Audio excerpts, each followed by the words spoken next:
दुर्गा ने असुर शासक महेश का वध किया। उनकी मृत्यु के बाद असुर पाताल लोक लौट आए। शुंभ ने प्रतिशोध की कसम खाई और असुर सिंहासन पर चढ़ गया। उसने अपने भाई निशुंभ की मदद से देवताओं के निवास स्वर्गलोक पर हमला किया और उसे लेने में सफल रहा। जब असुर अपनी जीत का जश्न मना रहे थे, राजा शुंभ के वफादार लेफ्टिनेंट चंदा और मुंडा ने अपदस्थ देवताओं की गतिविधियों पर नजर रखी।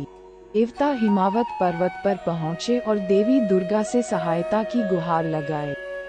दुर्गा के बजाय भगवान शिव की पत्नी पार्वती उनकी व्यथा सुनने के लिए अपने निवास से निकली। वह समझ रही थी, एक महिला की आकृति उसके शरीर से बाहर निकली, जो देखने में आश्चर्यजनक थी। वह अंबिका थी, दुर्गा का अवतार। अंबिका की जय, देवताओं ने कहा, जो दिव्य योद्धा को देखकर प्रसन्न हुए। दूर से चुंडा और मुंडा देख रहे थे और अंबिका के प्रकट होते ही उनकी आंखें खुल गईं। देवी की मनमोहक सुंदरता ने उन्हें सबसे अधिक प्रभावित किया। वह हमारे राजा के लिए एक शानदार जोड़ी होगी, चंदा ने कहा। मुंडा ने कहा, तुमने मेरे होठों से शब्द छीन लिए। शुंभ ने ध्यान से सुना जब उसके जासूसों ने हिमावत पर्वत पर जो कुछ भी घटित हुआ था उसका वर्णन किया। जब उन्होंने उसे देवी अंबिका के बारे में बताया तो वह बहुत प्रसन्न हुआ। वह स्त्री सौंदर्य की प्रतिमूर्ति लग रही थी। उन्होंने घोषणा की, मैं उसे अपनी रानी बनाऊंगा। बिना किसी संदेह के वह मेरे लिए बनाई गई थी। 3 लोकों की स्वामी। उसने अपने एक दरबारी को देवी के पास विवाह का प्रस्ताव लेकर भेजा। अंबिका इस स्थिति से चकित थी। मैं उसकी रानी बनना चाहूंगी, उसने अपनी इच्छा व्यक्त की। लेकिन क्या वह सबसे मजबूत है? सबसे मजबूत? दूत ने पूछताछ की। मैंने केवल 3 दुनियाओं के सबसे शक्तिशाली योद्धा से शादी करने की प्रतिबद्धता जताई है। क्या वह सबसे शक्तिशाली है?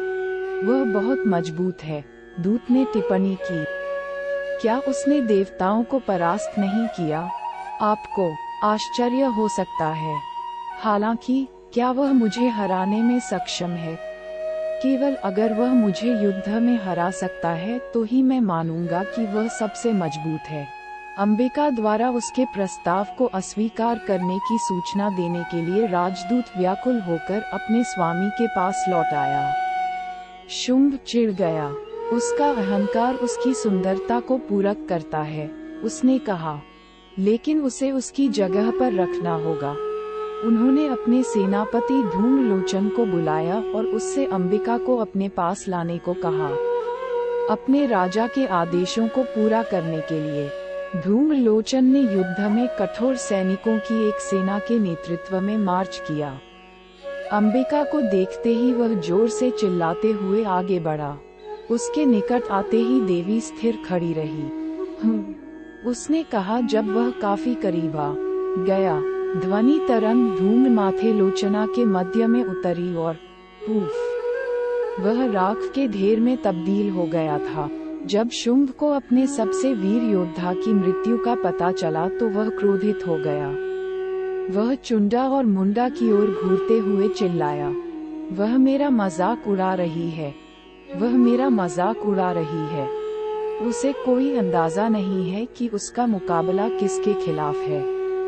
उसे अभी ले आओ, उसके बाल पकड़ो और उसे मेरे पास खींचो। जब अंबिका ने चंदा और मुंडा को आते देखा तो वह चिढ़ गई। उसकी भौहें गहरी क्रोधित हो गईं और उसके माथे से काली की भयानक आकृति उभर आई। जब चंदा और मुंडा ने काली मां को अपनी रक्तरंजित आंखों, गले में खोपड़ियों की माला और अपनी जीभ लपलपाती हुई उनके पास आते देखा तो वे भयभीत हो गए। उसने उनकी सेना को नष्ट कर दिया, उनके सिर काट दिए और उन्हें देवी अंबिका को सौंप दिया, जिन्होंने उसे गले लगा लिया और उसे चामुंडी, चंदा और मुंडा का हत्यारा घोषित किया। शुंभ कुछ समय के लिए रुका हुआ था, लेकिन अंततः वह देवी अंबिका के खिलाफ एक बार फिर युद्ध करेगा।